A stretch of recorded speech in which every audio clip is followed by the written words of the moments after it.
Assalamualaikum warahmatullahi wabarakatuh. Saya Fadila Anggreni Putri dengan NIM 551419020.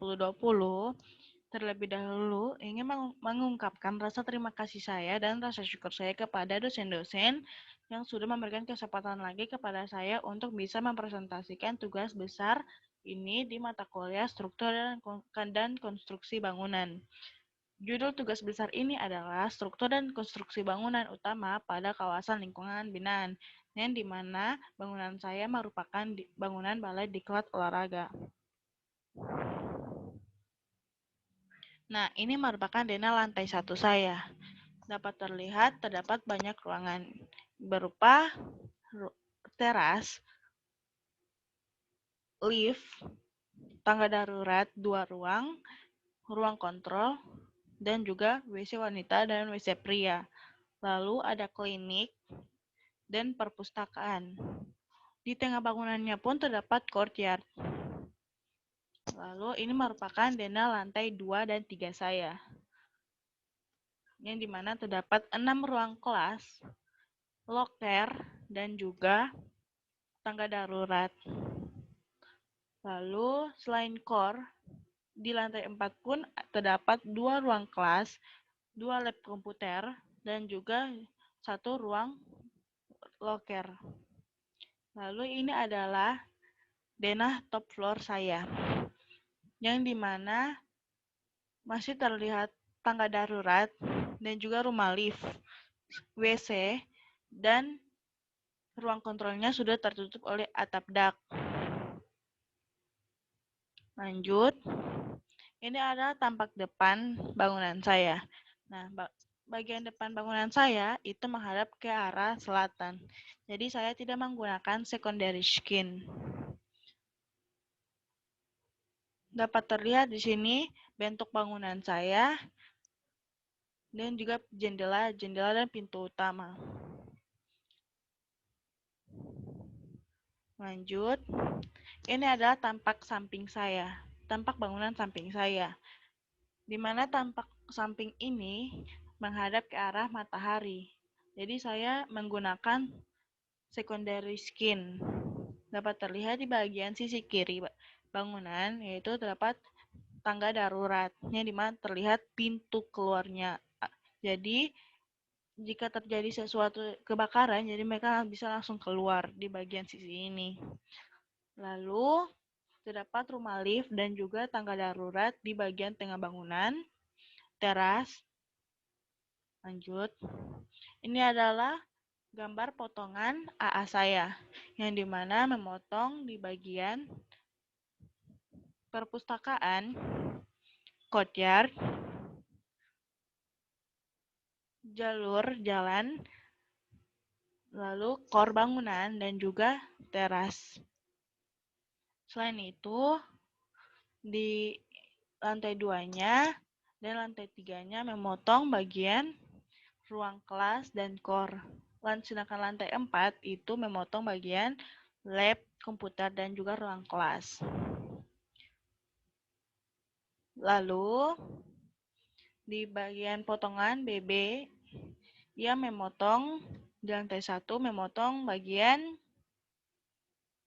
perpustakaan, courtyard, dan juga klinik. Lantai 2 dan 3 itu bagian kelas, sedangkan bagian lantai 4 itu adalah lab komputer.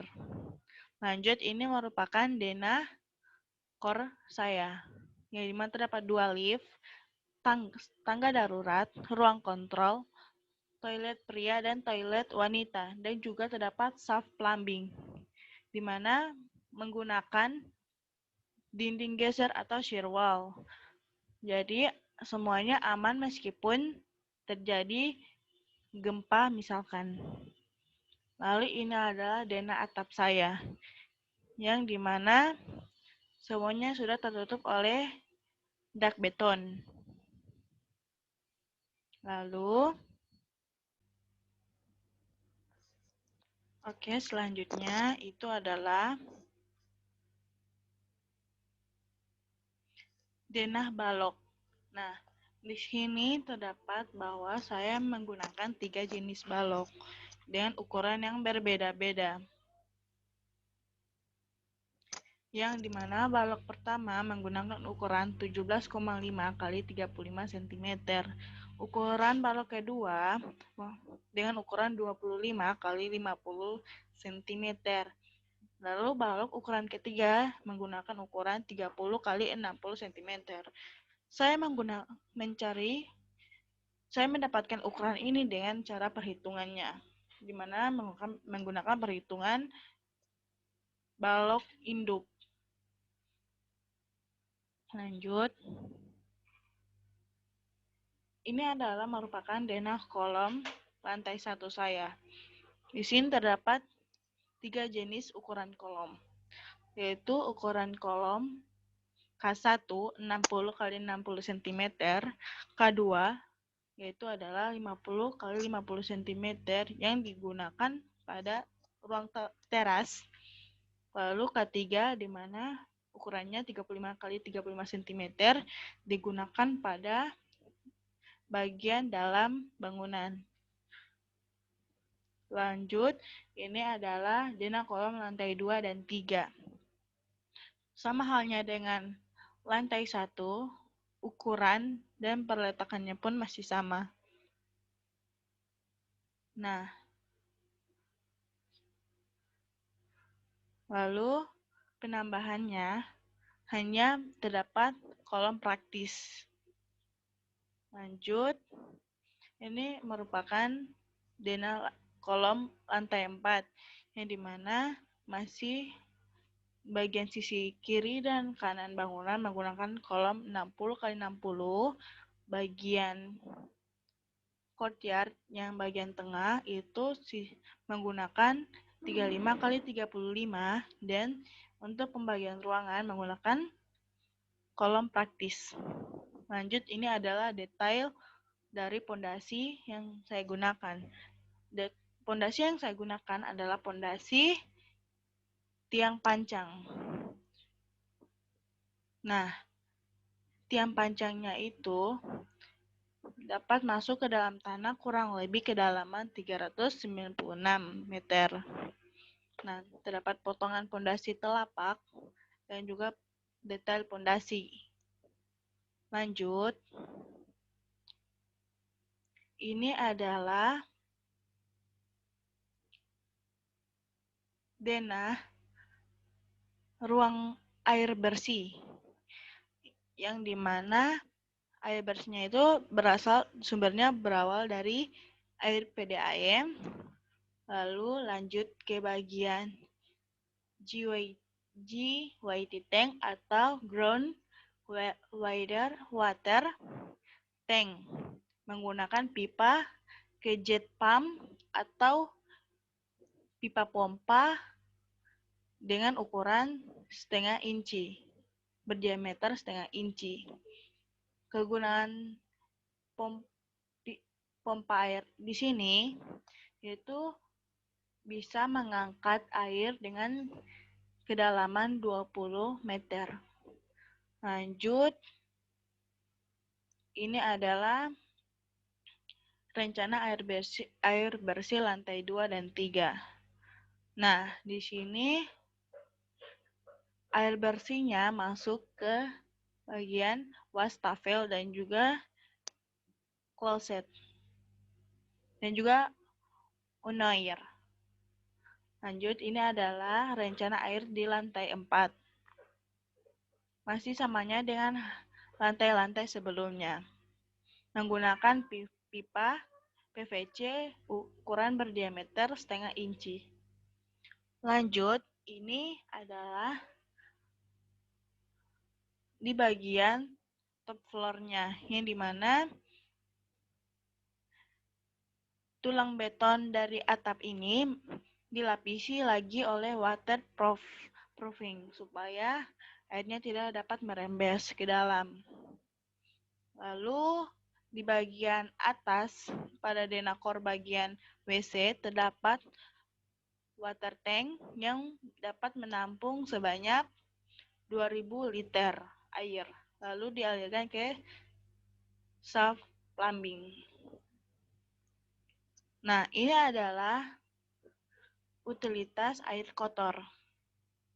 di lantai 1, di mana di shaft plumbingnya terdapat pipa air bekas berdiameter 4 inci dan pipa air kotor berdiameter 4 inci juga.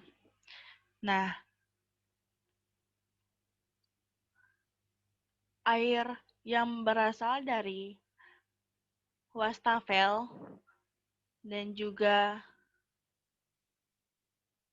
air dari lantai akan masuk ke septic tank melalui resapan. Lalu, sedangkan bagian kotoran-kotoran seperti kotoran manusia ataupun air seni dari unair tersebut akan masuk ke BK 500.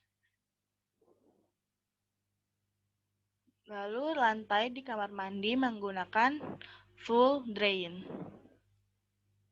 BK di sini adalah bak control. Lanjut, ini adalah air kotor denah instalasi air kotor pada lantai 2 dan 3. Sama halnya dengan lantai sebelumnya, di sini bagian-bagian yang sudah dibagikan itu langsung masuk ke dalam pipa yang ada di shaft plumbing.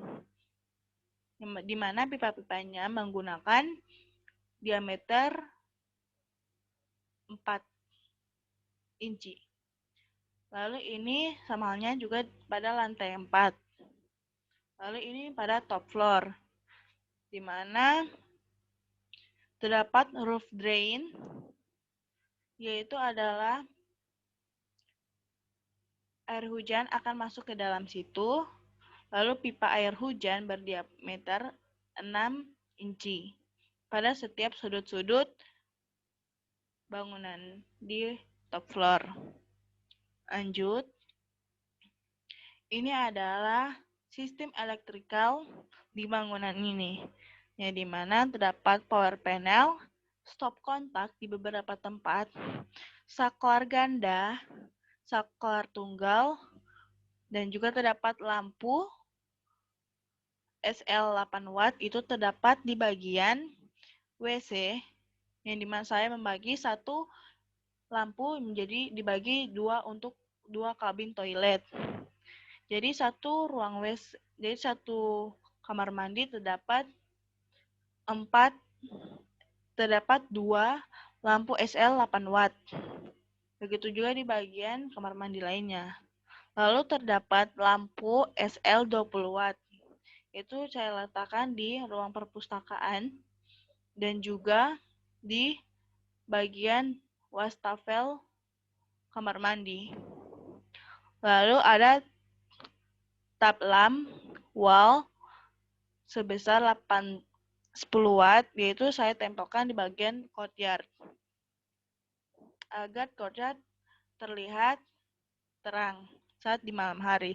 Lalu terdapat lampu RM dengan 20 watt. Satu bagian terdapat dua lampu. Saya taruh di bagian jalur-jalur, jalan dan juga klinik, dan juga bagian teras. Nah, sekian dari presentasi saya. Assalamualaikum warahmatullahi wabarakatuh.